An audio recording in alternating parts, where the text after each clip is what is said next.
Halo Sobat Pajak, kami dari kelompok 2 akan membahas tentang cara pengisian SPT PPHUP 1770 dengan norma penghitungan penghasilan neto. Pembahasan pertama, kita akan membahas tentang jenis-jenis SPT tahunan PPHUP.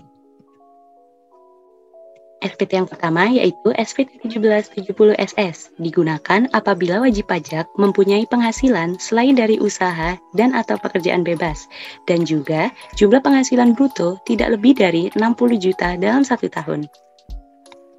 Jenis SPT berikutnya yaitu SPT 1770S, digunakan apabila wajib pajak memiliki penghasilan dari satu atau lebih pemberi kerja, penghasilan dalam negeri lainnya, dan juga penghasilan yang dikenakan PPh final dan atau bersifat final. Jenis SPT berikutnya yaitu SPT 1770, digunakan apabila wajib pajak memiliki penghasilan dari usaha atau pekerjaan bebas, penghasilan dari satu atau lebih pemberi kerja, penghasilan yang dikenakan PPh final dan atau bersifat final, serta penghasilan dalam negeri lainnya atau luar negeri. Pembahasan yang kedua yaitu tentang norma penghitungan penghasilan neto. NPPN merupakan norma yang dapat digunakan oleh wajib pajak untuk menghitung berapakah penghasilan neto atau penghasilan bersih mereka. Wajib pajak yang menggunakan NPPN untuk menghitung penghasilan netonya diperbolehkan menggunakan pencatatan dengan syarat sudah melapor selambat-lambatnya tanggal 31 Maret atau 3 bulan pertama dari tahun pajak tersebut. Syarat-syarat orang pribadi yang boleh menggunakan NPPN adalah peredaran bruto atau omsetnya kurang dari 4,8 miliar. Pembahasan yang ketiga yaitu tentang jasa sehubungan dengan pekerjaan bebas. Pada pasal 1 angka 24 UU KUP dijelaskan bahwa pekerjaan bebas adalah pekerjaan yang dilakukan oleh orang pribadi yang mempunyai keahlian khusus sebagai usaha memperoleh penghasilan yang tidak terikat suatu hubungan kerja. Untuk contoh dari pekerjaan bebas sendiri bisa dilihat dalam slide ini. Pembahasan keempat yaitu mengenai penggabungan penghasilan. Artinya, penghasilan atau kerugian dari seluruh anggota keluarga digabungkan sebagai satu kesatuan yang dikenakan pajak, dan pemenuhan kewajiban pajaknya dilakukan oleh kepala keluarga. Hal ini tertera dalam pasal 8 Undang-Undang Pajak Penghasilan. Penggabungan penghasilan istri tersebut tidak dilakukan dalam hal penghasilan istri diperoleh dari pekerjaan sebagai pegawai yang telah dipotong pajak PPh pasal 21 oleh pemberi kerja dengan ketentuan bahwa penghasilan istri tersebut semata-mata diperoleh dari satu pemberi kerja serta penghasilan istri tersebut berasal dari pekerjaan yang tidak ada hubungannya dengan usaha atau pekerjaan bebas suami atau anggota keluarga lainnya. Pembahasan terakhir tentang latihan pengisian SPT. Berikut adalah contoh soal latihan pengisian SPT dengan kondisi suami berpenghasilan dari pekerjaan bebas, istri satu pemberi kerja, dan posisi SPT kurang bayar. Selanjutnya, untuk pengisian SPT-nya sendiri, kita mulai dari pengisian lampiran 4 formulir 1770, yaitu dengan mengisikan tahun pajak, bulan, dan juga tahun, serta memberikan tanda X pada bagian norma. Untuk NPWP, serta nama wajib pajak diisikan sesuai dengan soal. Pada bagian A, harta pada akhir tahun, untuk jenis harta, tahun perolehan, harga perolehan, serta keterangan bisa diisikan sesuai dengan soal. Seperti contoh, jenis harta, rumah yang diperoleh pada tahun 2003 dengan harga perolehan 1,5 miliar yang terletak di Jalan Seruni nomor 1 Jakarta. Begitu seterusnya hingga kita memperoleh jumlah bagian A. Pada bagian B, kewajiban atau utang pada akhir tahun untuk nama pemberi pinjaman, alamat pemberi pinjaman, tahun peminjaman, serta jumlah diisikan sesuai dengan soal. Begitu seterusnya hingga kita memperoleh jumlah bagian B. Selanjutnya, untuk bagian C, daftar susunan anggota keluarga, untuk nama anggota keluarga, tanggal lahir, hubungan keluarga, serta pekerjaan kita bisa isikan sesuai dengan soal. Berikutnya, kita bisa menuju ke lampiran 3 formulir 1770. Untuk bagian A, penghasilan yang dikenakan pajak final dan atau bersifat final. Untuk jenis penghasilan, dasar pengenaan pajak atau penghasilan bruto, serta PPh terhutang bisa diisikan sesuai dengan soal. Seperti contoh, bunga deposito sebesar 0,25% dari nilai deposito dan dikenakan pajak sebesar 20% dan bersifat final. Begitu seterusnya hingga kita peroleh jumlah atas penghasilan yang dikenakan pajak final dan atau sifat final. Kemudian untuk bagian B, penghasilan yang tidak termasuk objek pajak. Untuk sumber atau jenis penghasilan serta penghasilan bruto kita bisa isikan sesuai dengan soal. Kemudian untuk bagian C, penghasilan istri yang dikenakan pajak secara terpisah tidak perlu diisi karena dalam contoh soal kali ini wajib pajak berstatus sebagai kepala keluarga dan tidak melakukan perjanjian pisah harta ataupun memilih terpisah. Langkah berikutnya, kita bisa menuju ke lampiran 2 formulir 1770.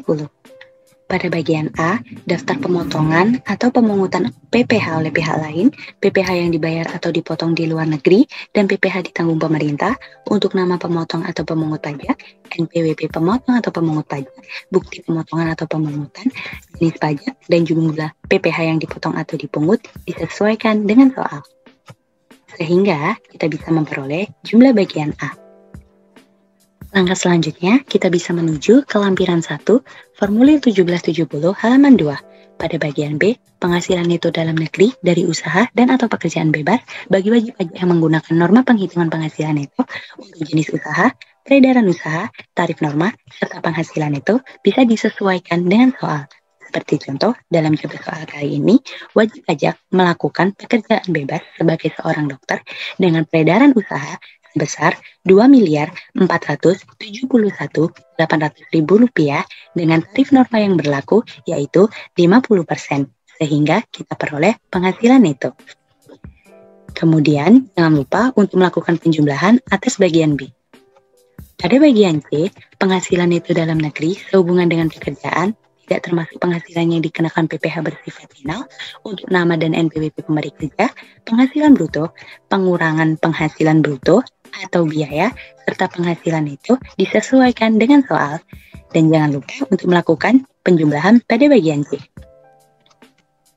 Pada bagian D, penghasilan itu dalam negeri lainnya tidak termasuk penghasilan yang dikenai PPh bersifat final untuk jenis penghasilan, jumlah penghasilan itu bisa disesuaikan dengan soal.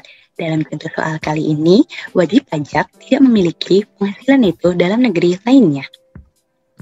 Berikutnya, kita bisa melewati lampiran 1 formulir 1770 halaman 1 yang menunjukkan penghitungan penghasilan neto dalam negeri dari usaha dan atau pekerjaan bebas bagi wajib pajak yang menggunakan pembukuan. Karena dalam contoh soal kali ini, wajib pajak hanya melakukan pencatatan, tidak pembukuan. Terakhir, kita bisa menuju ke bagian formulir induk SPT 1770. Untuk identitas NPWP, nama wajib pajak, jenis usaha atau pekerjaan bebas, nomor telepon atau faksimili, serta perubahan data diisikan sesuai dengan soal. Untuk bagian A penghasilan neto, angka 1, penghasilan neto dalam negeri dari usaha dan atau pekerjaan bebas diisi dari formulir 1770, lampiran 1, halaman 1, jumlah bagian A atau formulir 1770, lampiran 1, halaman 2, jumlah bagian B, kolom 5. Untuk angka 2, penghasilan neto dalam negeri sehubungan dengan pekerjaan diisi dari formulir 1770, lampiran 1, halaman 2, jumlah bagian C, kolom 5. Untuk angka 3, penghasilan neto dalam negeri lainnya diisi dari formulir 1770, lampiran 1, halaman 2, jumlah bagian D, kolom 3. Penghasilan neto luar negeri hanya diisi apabila wajib pajak memiliki penghasilan dari luar negeri. Untuk angka 5, jumlah penghasilan neto diperoleh dari penjumlahan antara angka 1, 2, 3, dan juga 4. Kemudian, untuk angka 6, zakat atau sumbangan keagamaan yang bersifat wajib diisi dari sesuai dengan soal. Untuk angka 7, jumlah penghasilan neto setelah pengurangan zakat atau sumbangan keagamaan yang sifatnya wajib diisi dengan mengurangkan angka 5 dengan angka 6. Kemudian, pada bagian B, kompensasi kerugian diisi sesuai dengan soal. Lalu, untuk angka 9, jumlah penghasilan itu setelah kompensasi kerugian diperoleh dengan mengurangkan angka 7 dengan angka 8. Kemudian, untuk angka 10, penghasilan tidak kena pajak atau PTKP diisikan sesuai dengan soal. Dalam contoh soal kali ini, WP berstatus K3. Kemudian, untuk penghasilan kena pajak bisa diperoleh dengan mengurangkan angka 9 dengan angka 10. Kemudian, untuk bagian C, PPh terutang diperoleh dengan cara mengalihkan tarif pasal 17 Undang-Undang PPh dengan angka 11. Kemudian, pengembalian atau pengurangan PPh pasal 24 yang telah dikreditkan diisi sesuai dengan soal. Dalam contoh soal kali ini, tidak terdapat pengembalian atau pengurangan PPh pasal 24 yang telah dikreditkan. Untuk angka 14, jumlah PPh yang terutang diperoleh dengan cara menjumlahkan angka 12 dengan angka 13. Lanjut ke bagian D, kredit pajak. PPh yang dipotong atau dipungut oleh pihak lain, PPh yang dibayar atau dipotong di luar negeri, dan PPh ditanggung pemerintah diisi dari formulir 1770 lampiran 2 jumlah bagian A kolom 7.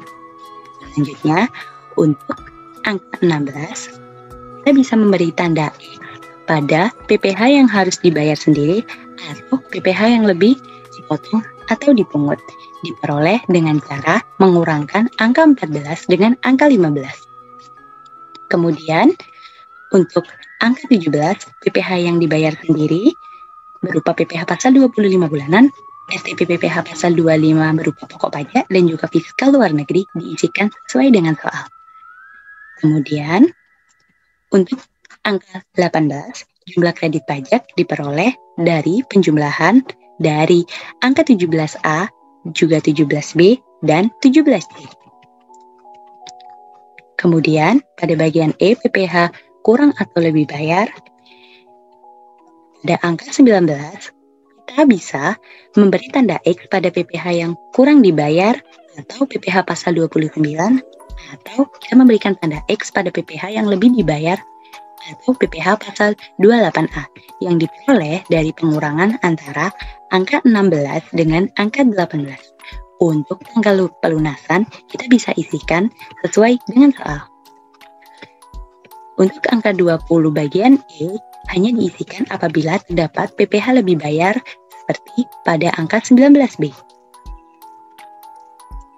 Selanjutnya, pada bagian F, angsuran PPh pasal 25 pajak berikutnya, angsuran PPh pasal 25 tahun pajak berikutnya dihitung dengan cara mengalihkan 1/12 dengan jumlah pada angka 16.